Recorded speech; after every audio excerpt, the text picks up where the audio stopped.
배신의 아이콘이라고 한다면 당연히 유다를 꼽을 겁니다.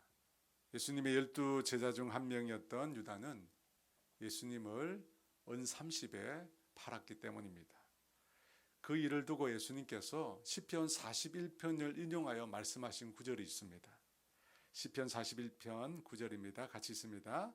내가 신뢰하여 내 떡을 나눠 먹던 나의 가까운 친구도 나를 대적하여 그의 발꿈치를 들었나이다.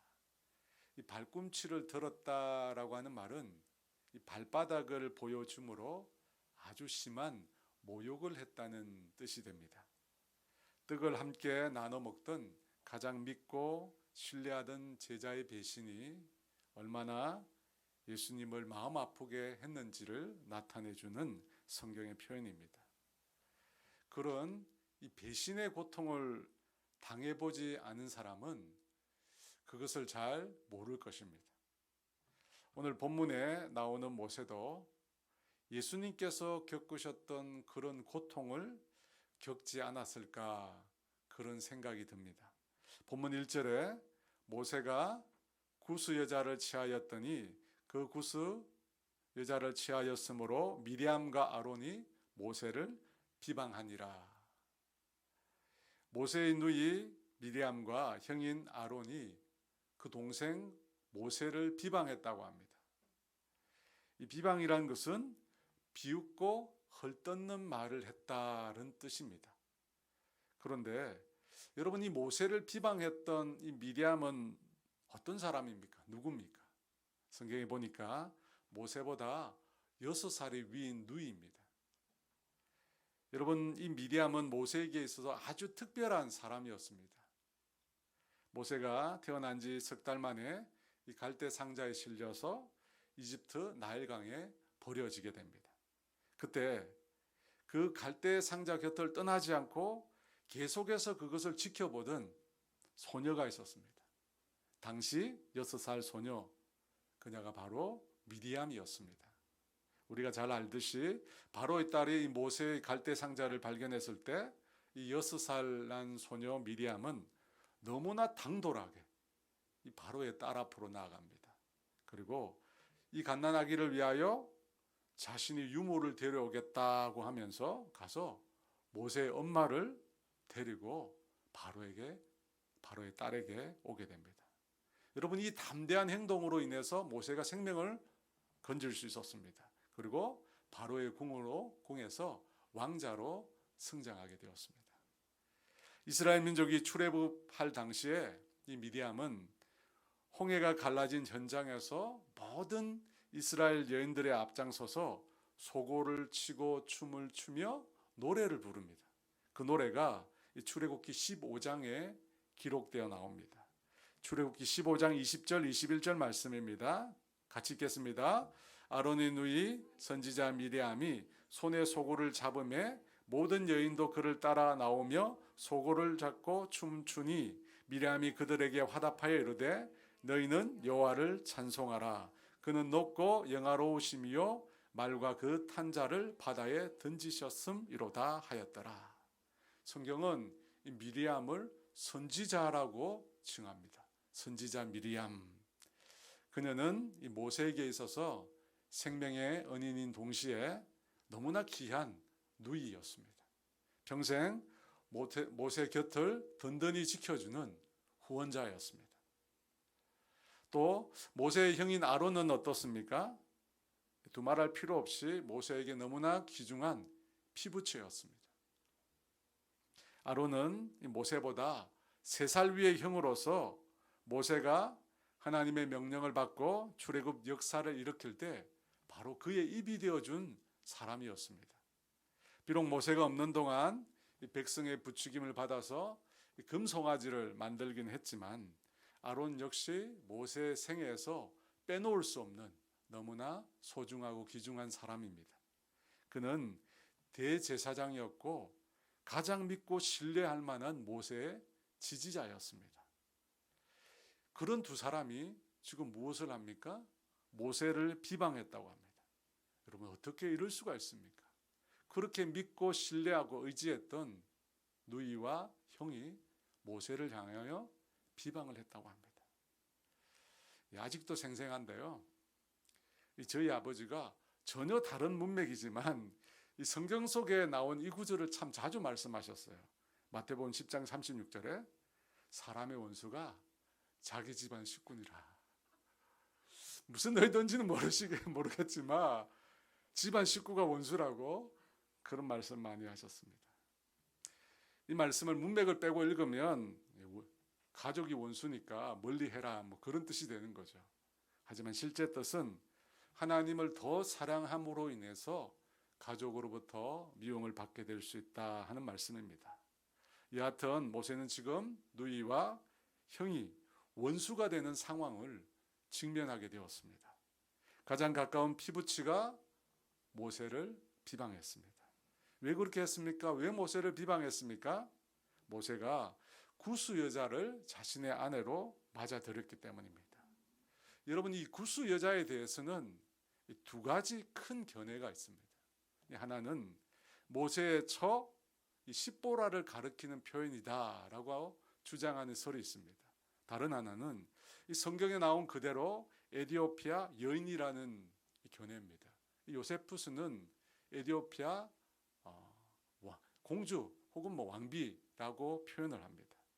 이 십보라라고 하는 주장의 견해는 이 구스라는 단어가 지명을 뜻하지만 또 다르게는 이 아름답다라고 하는 뜻을 가진 의미다라고 말을 합니다. 그래서 구스 여자는 아름다운 여인, 그래서 십보라가 된다 하는 겁니다. 또 구스라고 하는 말이 이 미디안이란 말과 혼용해서 성경에 나옵니다. 그래서 구스 여인은 곧 미디안 족속인 십보라를 가리킨다라고 주장하는 것입니다. 하지만 이 주장은 문맥적으로는 맞지 않습니다.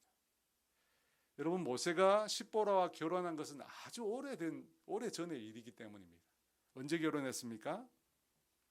모세 나이 40에 살인을 저지르고 미디안 땅으로 도망을 간 후 그곳에서 십보라를 만나 결혼을 한 것입니다. 그러면 이 민수기 12장을 기준으로 하면 결혼한 지 40년이 지난, 훨씬 지난 일이 되는 것입니다. 그러면 그것을 지금 덜 추워서 이 미디암과 아론이 말을 했다라고 하는 것은 설득력이 좀 떨어져 보입니다. 그래서 저는 두 번째 견해인 모세가 재혼을 했다고 생각합니다.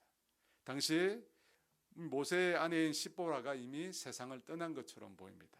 왜냐하면 출애굽기 18장 이후로는 이 십보라가 더 이상 성경에 등장하지 않기 때문입니다. 그래서 모세는 이 구스 여인을 새롭게 아내로 맞아들인 것입니다.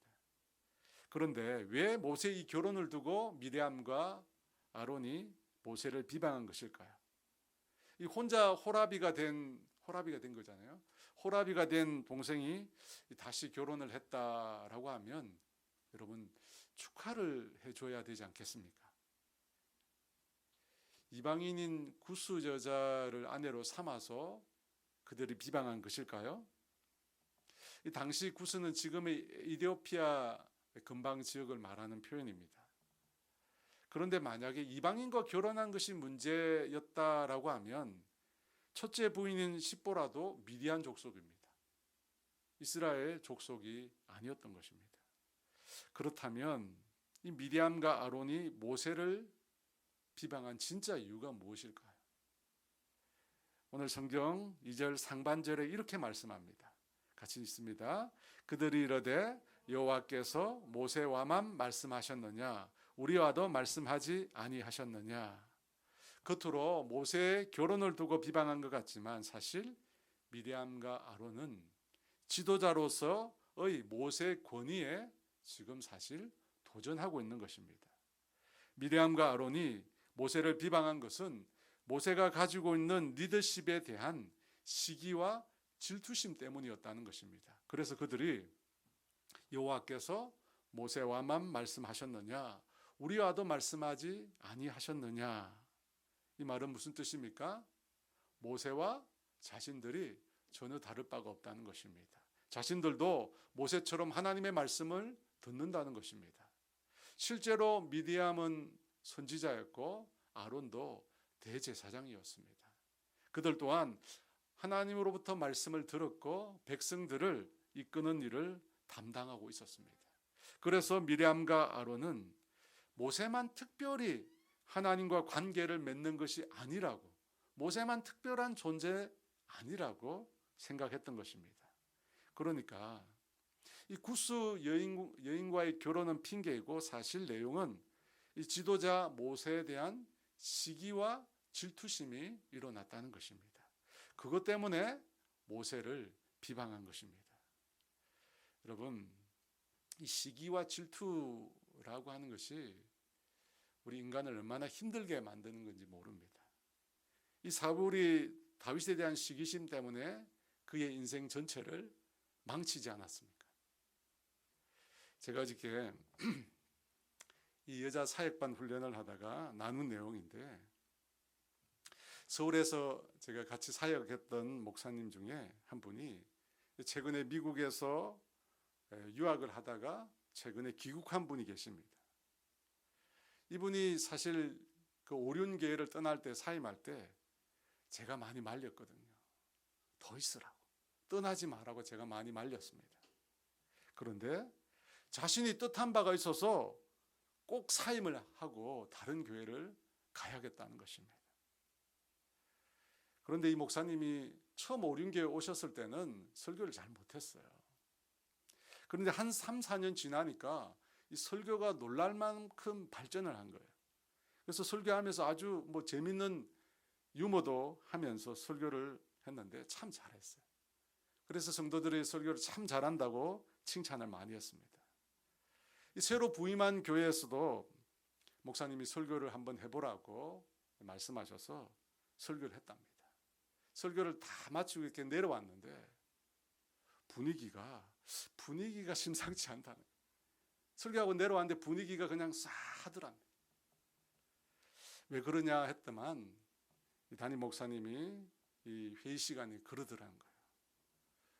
부교육자가 담임 목사보다 설교를 잘하면 교회를 나가야 된다고 그 얘기를 하신 거예요. 그 말을 듣고 난 다음에 이 목사님이 얼마나 스트레스를 많이 받았는지 원형 탈모가 온 거예요. 근데 탈모가 왔는데 탈모가 어디에 왔느냐면 이 턱 수염에 온 거예요. 탈모가. 그래서 남자들은 이렇게 오후 시간이 되면 수염이 좀 많이 자라잖아요.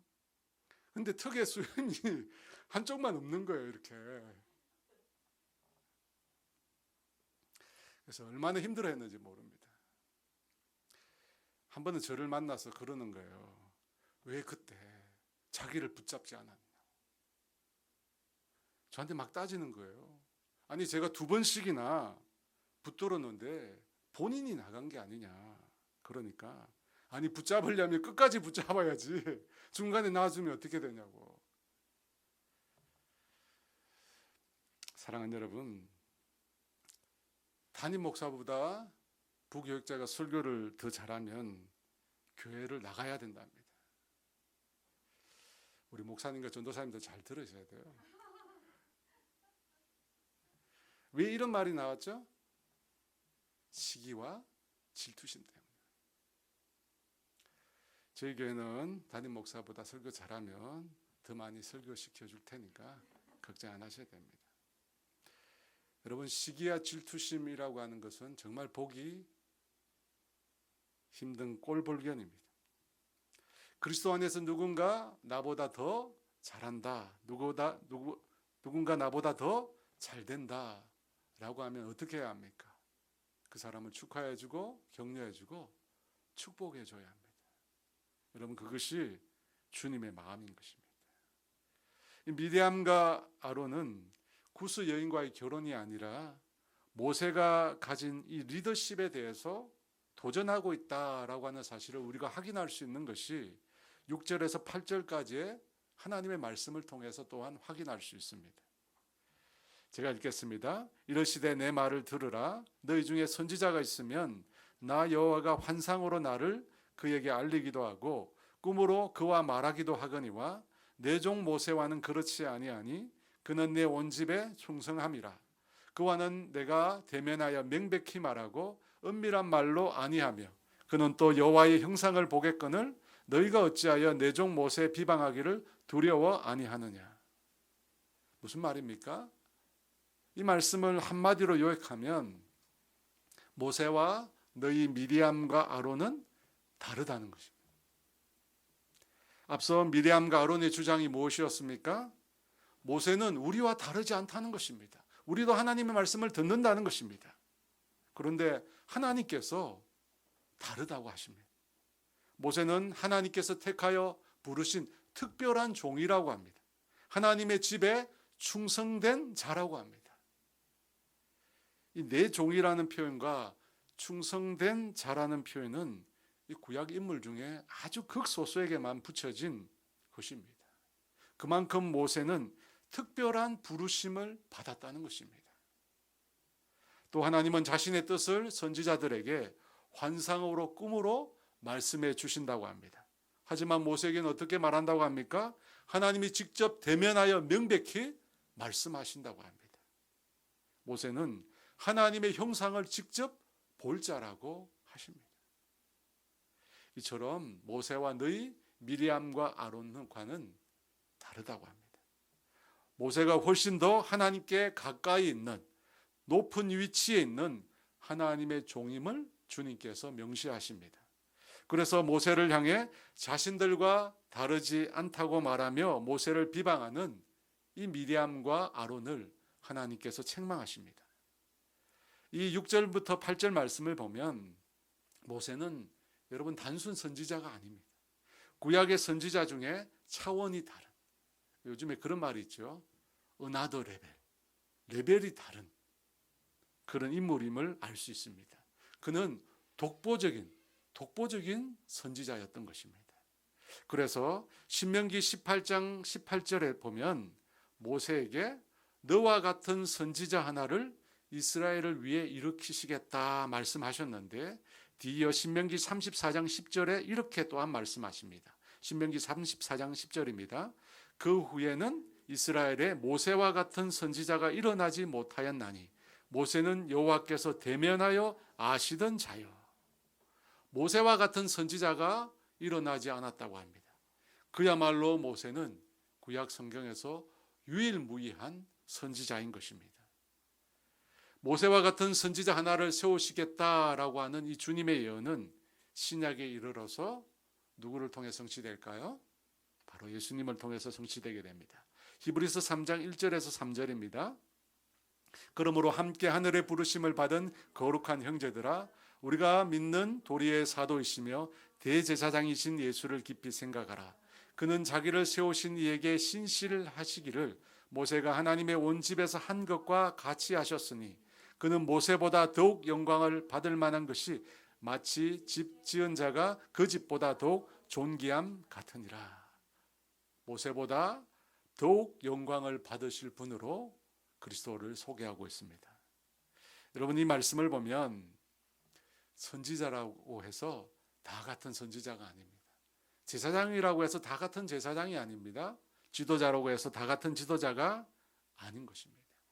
하나님께 더 가까이, 하나님께 더 친밀히 머무는 사람이 있다는 것입니다. 저와 여러분도 모세처럼 예수님처럼 주님께 더 가까이 다가서는 주님의 사람이 되기를 주의 이름으로 축원합니다. 미리암과 아론은 자신들과 모세가 다르지 않다며 지도자로서의 모세의 권위를 깎아내리려고 했습니다. 하지만 하나님께서는 모세를 그 두 사람 위에 두시며 당신이 이스라엘을 위하여 택하신 지도자임을 분명히 말씀하셨습니다. 사랑하는 여러분, 우리는 이 권위라고 하는 말을 별로 좋아하지 않습니다. 권위하면 무조건 따라야 하는 이 억압의 느낌이 들기 때문입니다. 그러나 권위적이라는 말과 권위라고 하는 말을 우리는 반드시 구별해야 합니다. 이 권위적이다라고 하는 말은 자기 마음대로 다 한다는 뜻이지만 권위는 지도자로서 당연히 가져야 될 영향력을 말하는 표현입니다. 지도자가 다른 사람들을 이끌기 위해서는 그에 합당한 권위를 반드시 가져야 합니다. 그렇지 않으면 그가 권위가 없으면 어느 누구도 지도자의 말을 듣지 않고 그의 말을 따르지 않을 것입니다. 로마서 13장 1절에 보면 모든 권세가 하나님께로부터 나왔다고 말씀하십니다. 각 사람은 위에 있는 권세들에게 복종하라. 권세는 하나님으로부터 나지 않음이 없나니 모든 권세는 다 하나님께서 정하신 바라. 하나님께로부터 나지 않은 권세는 없다고 하십니다. 그래서 하나님을 대적하는 사탄 외에 우리는 모든 권세에 복종해야 하는 것입니다. 여러분, 다윗은 자기 자신을 죽이려고 달려드는 폭군 사울 왕을 2번씩이나 죽일 기회가 있었습니다. 그럼에도 여호와의 기름 부으심 받은 자를 해할 수 없다고 자신의 칼을 거두어 들였습니다. 사울 왕을 해하는 것은 그를 세우신 하나님의 뜻을 거스리는 것이라고 그는 생각했기 때문입니다. 여러분, 예수님께서도 이 땅을 사시면서 모든 권위에 복종하셨습니다. 하나님의 말씀에 하나님의 뜻에 한치의 오차도 없이 순종하셨습니다. 예수님 자신에 대해서 기록한 성경의 모든 말씀을 다 이행하셨습니다. 그리고 십자가를 지시는 것도 마다하지 않으셨습니다. 나의 원대로 마옵시고 아버지의 원대로 하옵소서 라고 끝까지 최후까지 죽기까지 순종하셨습니다. 그러므로 사랑하는 여러분, 우리는 하나님이 세우신 권위에 반드시 복종해야 합니다. 그것이 하나님을 존중하는 방법입니다. 비록 그 권위가 권위적으로 비칠 때도 우리는 그 권위에 복종해야 합니다. 우리가 권위를 거스르는 경우는 그것이 사단으로부터 왔다는 확신이 들 때입니다. 그때만 우리가 권위를 거스릅니다. 그 외에는 반드시 모든 권위 아래 복종해야 하는 것입니다. 국민은 국민의 대표인 대통령의 권위를 지켜줘야 합니다. 법과 질서를 위해서 공권력에 복종해야 합니다. 또 교회는 교회 머리 대신 그리스도께 복종해야 합니다. 또 여러분, 가정에서는 누구에게 복종해야 합니까? 누구죠? 머리인 가장의 권위를 따라야 합니다. 성경은 아내들은 남편에게 복종하라 라는 말씀을 많이 말씀하고 계신 거 아시죠? 많이 이야기하고 있습니다. 이 세상 사람들은 이 가정에서의 남편의 권위가 문명의 영향 때문이라고 주장합니다. 이 과거의 문명은 힘이 지배를 했습니다. 먹고 살기 위해 생존을 위해서는 이 남자들의 신체적인 힘이 절실히 필요했기 때문입니다. 그래서 남성 지배의 사회가 될 수밖에 없었다고 합니다. 하지만 성경의 관점은 전혀 다릅니다. 성경은 남녀의 질서가 문명이 아니라 인간의 타락으로 인해서 하나님으로부터 주어진 결과라고 말씀합니다. 창세기 3장 16절 말씀입니다. 같이 읽습니다. 또 여자에게 이르시되 내가 내게 임신하는 고통을 더하리니 내가 수고하고 자식을 낳을 것이며 너는 남편을 원하고 남편은 너를 다스릴 것이니라. 분명히 나와 있습니다. 남편이 다스린다. 선악을 알게 하는 나무의 실과를 먹고 인간은 하나님께 반역하여 타락했습니다. 이에 하나님께서는 아브라함에게 저주를 내리시고 그 다음에 그의 아내 하와에게, 아브라함이 아니고 아담에게 저주를 내리셨고 그 다음 여자인 하와에게 저주를 내리셨습니다. 이 여자의 저주의 내용을 보면 임신과 출산의 고통이 있습니다. 그리고 남편으로부터 다스림을 받게 될 것이라고 말씀합니다. 이 창세기 3장 16절의 다른 번역인 한글 개혁판에 보면 여인이 남편을 원한다는 말씀을 남편을 사모한다라고 번역합니다. 저는 이 사모한다라는 번역이 개인적으로 더 마음에 듭니다. 그런데 이것보다 제가 더 마음에 들어하는 번역이 있습니다. 공동번역인데요. 공동번역은 이 구절을 이렇게 번역하고 있습니다. 너는 여자죠. 남편을 마음대로 주무르고 싶겠지만 도리어 남편의 손아귀에 들리라. 누가 번역을 한 건지 모르겠는데요. 여자들이 남편을 마음대로 주무르고 싶다고 합니다. 여러분 맞습니까? 맞죠? 안 맞아요? 맞는 것 같은데 제 생각에. 그런데 하나님은 어떻게 하신다고 했습니까? 여자로 하여금 남편을 사모하게, 그리고 남편의 손 아래, 건의 아래 복종하게 하셨다고 합니다. 제가 볼 때, 객관적으로 볼 때 저는 여자가 남자보다 훨씬 뛰어난 존재라고 생각합니다. 듣기 좋아라고 제가 하는 립서비스가 아닙니다. 하나님께서 여자를 돕는 자로 지으셨습니다. 남자를 돕는 자로. 여러분, 돕는 자와 도움을 받는 자 어느 편이 더 뛰어납니까? 당연히 돕는 자죠. 돕는 자가 도움을 받는 자보다 더 뛰어난 법입니다. 더 뛰어나기에 돕는 것입니다. 또 여자가 남자보다 강합니다.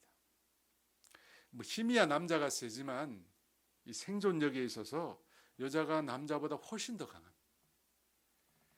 여러분, 여자는 남자보다 추위를 2도나 더 견딜 수 있다. 그러니까 남자들은 얼어 죽어도 여자들은 얼어 죽지 않는 거예요. 같은 온도에서. 또 내구성이 좋습니다. 그래서 여자들이 더 오래 삽니다. 평균 6, 7년을 더 오래 삽니다. 또 여자의 몸은 남자보다 더 유연합니다.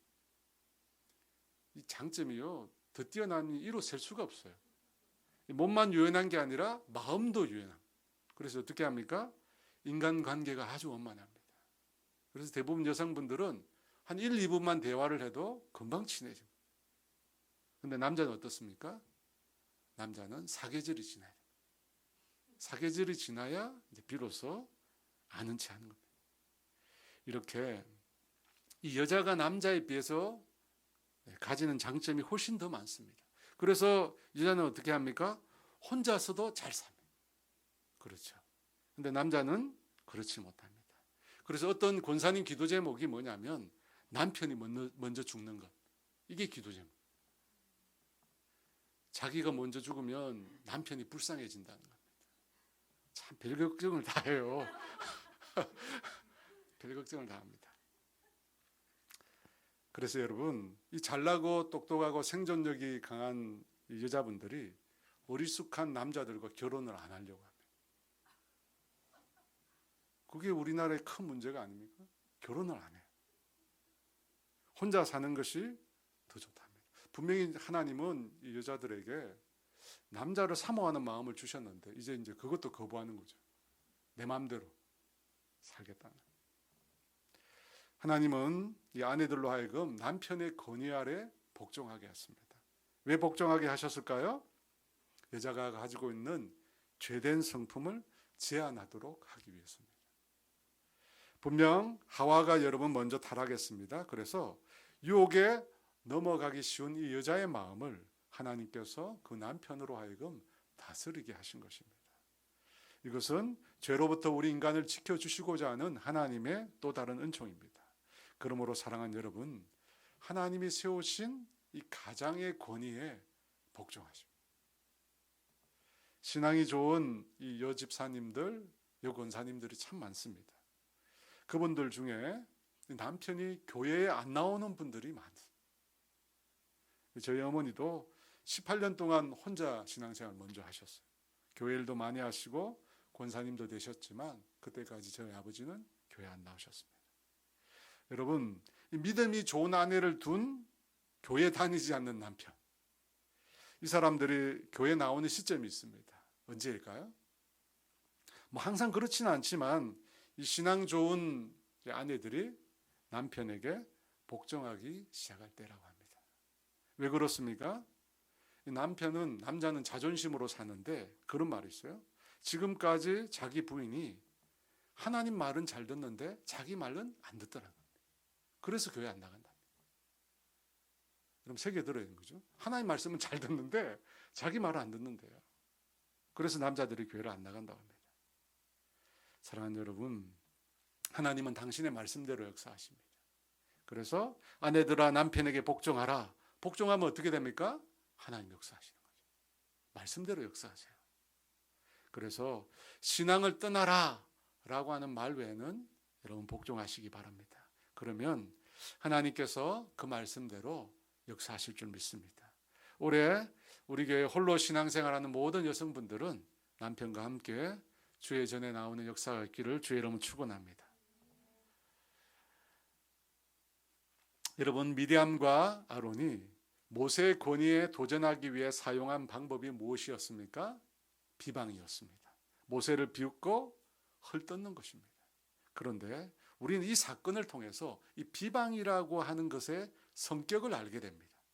여러분, 비방은 전혀 상관없는 작은 꼬투리에서 시작해서 점차 확대된다는 특징을 갖고 있습니다.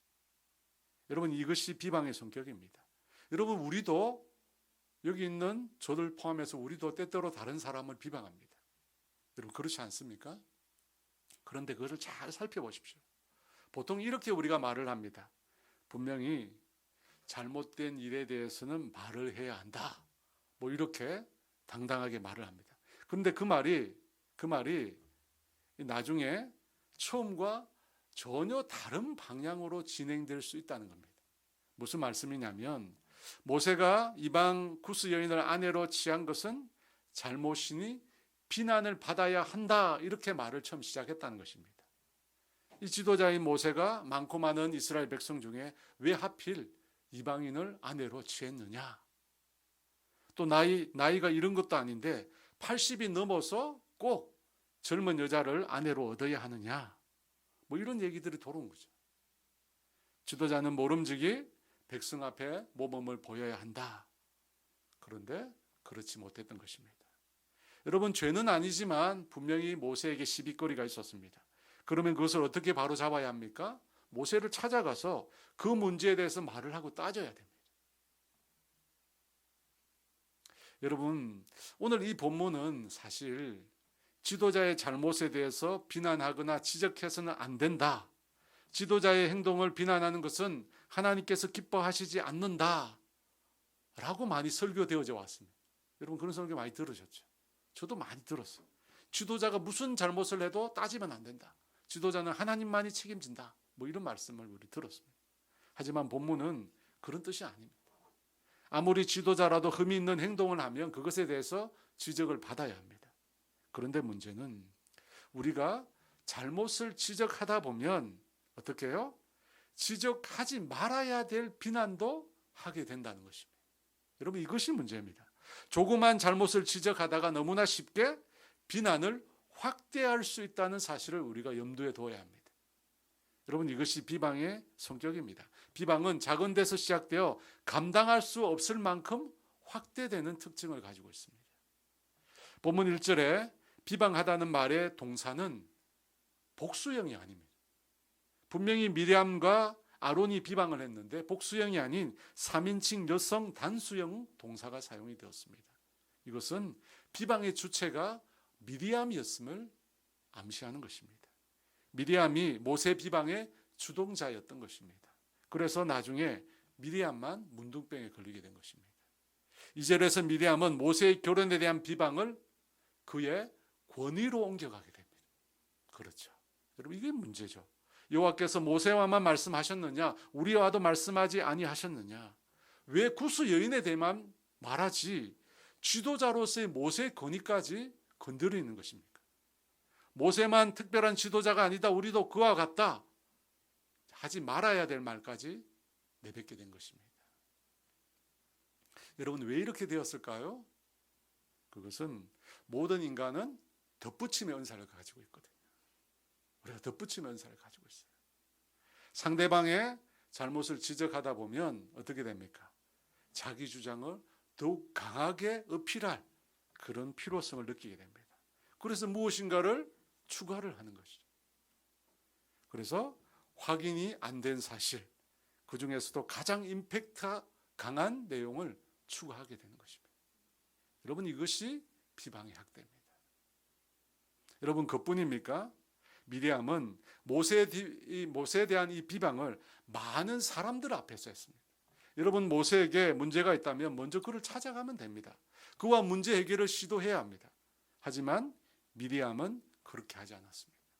만약 미리암이 모세를 대면해서 말을 했다면 여호와께서 너하고만 말씀하셨느냐라고 2인칭으로 기록했을 것입니다. 그런데 2절에서는 3인칭을 사용하고 있습니다. 그들이 이르되 여호와께서 우리와만 모세와만 말씀하셨느냐 우리와도 말씀하지 아니하셨느냐. 아마도 미디암은 이 모세에 관한 이야기를 모세 앞이 아닌 모세 뒤편에서 백성들에게 하고 있었을 것입니다. 여러분, 이것이 심각한 죄가 되는 것입니다. 한 사람의 삶을 송두리째 파괴할 수 있는 너무나 심각한 죄가 되는 것입니다.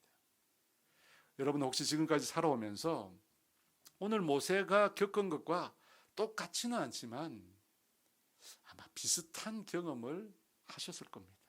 내가 행하지 않은 일들, 내가 말하지 않은 말들, 내가 의도하지 않은 것들이 다른 사람의 말의 식탁에 딱 올라가 있는 거예요.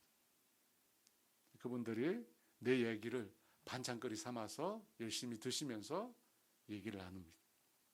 여러분, 그런 거 경험해 보셨죠? 그때 기분이 어떻습니까? 괜찮습니까? 아무렇지도 않습니까? 왜 많은 사람들이 인터넷에 올라와 있는 잘못된 기사나 잘못된 자신의 사진 때문에 목숨을 끊습니까? 아무렇지도 않은 것이 아니기 때문입니다. 한때 대한민국이 사랑했던 이 최모 연예인은 동료 연예인에게 돈을 빌려주고 악덕 채권자로 행세했다라고 하는 거짓된 소문 때문에 스스로 목숨을 끊었습니다. 그 일로 그녀의 전 남편도 목숨을 끊었고 동생도 목숨을 끊었습니다. 여러분, 잘못된 비방, 엄청난 죄입니다. 사실 우리 모두는 이 다른 사람에 관한 일들을 마음에 잘 담아두지 못합니다. 왜 그렇죠? 그냥 마음에 담아두고 나만 알고 무덤까지 가면 되는데 왜 입으로 발설합니까? 잠언 26장 22절이 그 해답을 줍니다. 같이 읽습니다. 남의 말 하기를 좋아하는 자의 말은 별식과 같아서 배속 깊은 데로 내려가느니라. 별식이거든요. 남의 얘기하는 거는요, 재밌어요. 맛있습니다. 혼자 즐기기에 너무 맛있는 거. 그래서 어떻게 합니까? 막 퍼나르. 다른 사람에게 나르. 제가 목양국장으로 오른계 목양국장으로 8년 반을 사역을 했는데 이 목사님들에 대해서 참 많은 얘기를 제가 듣게 됩니다. 가만히 있으면 막 와서 얘기를 해요. 어떤 문제 많은 집사님이 어떤 목사님에게 공짜로 핸드폰을 사주셨다더라. 어떤 돈 많은 집사님이 어떤 목사님에게 집을 무상으로 임대해 주었다더라. 차를 사주었다더라. 어떤 목사님이 김은호 목사님을 유명인으로 만들려고 하더라. 마지막은 저 얘기 같아요. 여러분, 이것이 흔히 말하는 카더라 통신합니다. 카더라. 그런데 사람들이 와서 물어보질 않아요. 그런 소문이 막 돌면 와서 물어보면 되잖아요. 진짜 그 일이 있었는지. 그런데 쑥덕거리기만 하고 와서 물어보질 않습니다. 그러면 그 목사님 얼마나 힘들겠어요? 여러분, 우리가 우리 자신이 알고 있는 내용에 대해 확신이 없으면 다른 사람에 대해서 말하기를 멈추시기 바랍니다. 남의 말 할 필요가 없습니다. 내 살기도 바쁜데 뭐 남의 말까지 하시려고 그럽니까? 우리 모두가 피해자가 될 수 있고 피해자가 될 수 있습니다. 물론 그 당사자, 우리가 말하는 당사자가 못 들을 수 있습니다. 그런데 문제는 뭐죠? 하나님은 들으신다. 하나님은 들으세요. 2절 하반부에 여호와께서 이 말을 들으셨더라. 그렇죠? 미디암이 모세 뒤편에서 백성들을 불러놓고 하는 얘기를 하나님이 들으신 거예요. 그래서 사랑하는 여러분, 문제가 있으면 찾아가서 정직하게 말하시기 바랍니다. 그것이 하나님의 방법입니다. 이 미디암과 아론의 이 비방에 대해서 모세는 어떻게 반응했을까요? 오늘 가장 중요한 내용이 이겁니다. 평생 함께 온 형과 누나, 어렵고 힘들 때 자신을 지지해주고 믿어주었던 그 사람들이 자신에 대해서 비방할 때 모세는 어떤 반응을 보였습니까? 3절 말씀입니다. 같이 있습니다. 이 사람 모세는 온유함이 지면의 모든 사람보다 더하더라. 성경은 모세의 반응을 그의 됨됨이로 그냥 표현합니다. 비방에 대해서 어떤 태도를 보였는지 말하지 않고 온유함이라고 하는 단어로 축약해서 말합니다. 여러분, 온유함이 뭡니까? 이 온유라고 하는 말은 야생매가 길들어진 상태를 일컫는 말입니다. 흔히 온유, 이 단어 자체도 그렇지만 이미지가 부드럽고 순하고 뭐 그런 이미지잖아요. 하지만 온유라는 것은 사실 오랜 시간 고통을 겪으면서 만들어진 산물이라는 뜻입니다. 모세가 어떤 고통을 받았습니까? 40세 혈기왕성했던 이집트 왕자가 40년간 광야에 버려집니다. 그리고 외롭고 쓸쓸하게 목동으로 지내야 했습니다. 그 시간을 통해서 모세는 숙성된 겸손의 사람이 된 것입니다. 우리는 이 온유함이란 말을 통해서 모세가 미리암과 아론을 어떻게 대했을지 짐작할 수 있습니다. 어떻게 대했을까요? 모세는 미리암과 아론의 비방에 대해서 원망이나 불평을 하지 않았습니다. 자신이 들은 비방의 근원지가 당신들이냐고 쏘아붙이지도 않았습니다. 그는 철저히 침묵했습니다. 그리고 기다렸습니다. 분명히 모세에게 힘이 있지만 그 힘을 가지고 원수를 갚지 않았습니다. 왜 그렇게 했을까요? 하나님을 믿었기 때문에. 하나님께서 이 모든 문제를 해결해 주시리라 확신했기 때문입니다. 사랑하는 여러분 중에 누군가에게 원수 갚고 싶은 마음이 아직 남아 있으십니까? 나를 아프게 하고 나를 상하게 하고 나를 힘들게 하고 나를 배신하고 떠나간 그 사람에게 원수 갚고 싶은 마음이 아직 있으십니까? 그렇다면 그 사람에게 오늘 모세가 보인 이 온유함을 나타내 보여주시지 않겠습니까? 성령의 9가지 열매 중에 온유가 있습니다. 그것은 온유라는 것은 성령님께서 우리 안에서 만들어내시는 인격이라는 뜻입니다. 여러분, 단순히 참는 게 아니에요. 하나님께서 내 속에서 빚어주시는 성품입니다. 분하고 억울하고 화가 나지만 하나님을 신뢰하기에 그분께 모든 것을 맡긴다는 것입니다. 여러분, 그 맡김을 통해서 내 안에서 온유가 자라나는 것입니다. 여러분, 인간적으로 우리가 노력하고 참고 인내하면 암 걸려요. 암 걸립니다. 하지만 주님께 맡기면 그 문제로부터 자유로워지는 것입니다. 사랑하는 여러분, 미리암과 아론의 비방 앞에 모세가 온유함으로 반응했을 때 하나님은 그 일에 대해서 적극적으로 간섭해 주셨습니다. 그러므로 내 손에 힘이 있어도 원수 갚지 마시기 바랍니다. 인간의 복수는 반드시 또 다른 복수를 초래합니다. 상대방의 비방에 비방으로 맞서면 비방전이 일어날 뿐입니다. 비방 앞에 여러분, 우리가 할 수 있는 일이 뭘까요? 하나님께 맡기는 것입니다. 히브리서 10장 30절에 원수 갚는 것이 내게 있으니 내가 갚으리라 말씀하십니다. 그러므로 주님께 모든 것을 내어 맡기는 성도님 되시기를, 저와 여러분 모두 되시기를 주의 이름으로 축원합니다. 우리 함께 찬양하며 나가기를 원합니다. 찬송가인데요, 우리 찬양집 536장 예수도 알기 원하면 우리 함께 찬양합니다. 예수도 알기 원하면 크고도 넓은 은혜와 계속해 주신 사랑을 간절히 알기. 다시 한번 1절 예수도 알기 원하는 크고도 넓은 은혜와 계속해 주신 사랑을 간절히 알기 원. 내 평생의 소원, 내 평생의 소원, 계속해 주신 사랑을 간절히 알기 원. 성령의 스승 되셔서 진리를 가르치시고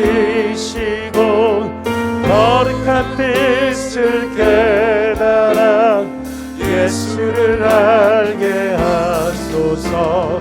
내 평생의 소원, 내 평생의 소원, 대속해 주신 사랑을 간절히 알기 원. 성령의 감화, 성령의 감화 받아서 하나님 말씀 배우니 그 말씀 안전히 내 맘에 교훈되도다. 내 평생의 소원, 내 평생의 소원, 대속해 주신 사랑을 간절하게 알기 원하네. 예수가 계신 보좌는 영광에 둘러 있도다. 영광의 왕이 오시니 그 나라 갈기 오도다. 내 평생의 소원, 내 평생의 소원, 대속해 주신 사랑을 간절히 알기 원하네.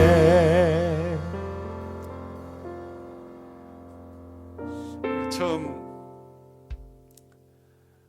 기도해야 하기를 원하는 제목은 비방하지 않는 삶을 살자인데요.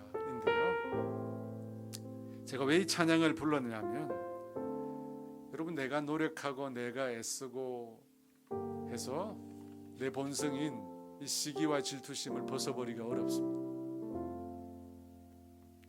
여러분, 내 노력으로는 힘든 거예요. 그럼 어떻게 하느냐? 예수님을 더 가까이 알아가는 겁니다. 예수님을 더 가까이 알아가면 알아갈수록 그분의 인격이, 그분의 삶이 나의 것이 되는 거예요. 그래서 예수님을 아는 것이 더 중요합니다. 오늘 말씀 가운데 하나님께 가까이 나아가는데도 수준이 다르다고 그랬어요. 모세는 하나님과 대면하여, 원래 원문의 뜻은 입과 입으로 라는 뜻이, 하나님을 만난 자였습니다. 그에게 하나님이 희미하게 말씀하지 않고 명확하게 말씀하셨다고 하십니다. 여러분, 모세가 그런 하나님을 만났기 때문에 그가 어떻게 되었다고요? 온유하게 된 거예요. 비방 앞에 그 마음을 빼앗기지 않는 겁니다. 그래서 우리 믿는 모든 성도의 소원은 뭐냐면 주님을 날마다 더 가까이 만나는 것입니다. 주님께 더 가까이 나아가는 것입니다. 그렇게 친밀히 주님을 만나면 주님을 닮아가는 것입니다. 친밀히 주님과 사귀게 되면 주님의 인격이 나의 인격이 되는 것입니다. 여러분, 그렇게 주님을 만나야 돼요. 주님을 만나면 만날수록 어떻게 될까요? 우리 속의 시기와 질투는 사라지는 거예요. 예수님의 사랑이 우리 가운데 부어지고 그 예수님의 인격이 우리 속에 자리 잡기 때문입니다. 여러분, 이 시간 우리가 기도할 때 제일 먼저 주님과 가까이 만나고 싶습니다. 주님과 친밀하게 만나고 싶습니다. 여러분, 모세는 구약의 인물이었어요. 히브리서 말씀에서 모세를 뛰어넘는 인물이 나왔다고 그랬잖아요. 예수 그리스도입니다. 그리스도는 하나님의 집의 아들이었어. 모세는 종이었고요. 그 그리스도의 영을 받은 자들이 우리예요. 그리스도의 영이신 성령님께서 우리 안에 계십니다. 그렇다면 우리는 어떨까요? 모세보다 더 가까이 하나님을 만날 수 있는 자들입니다.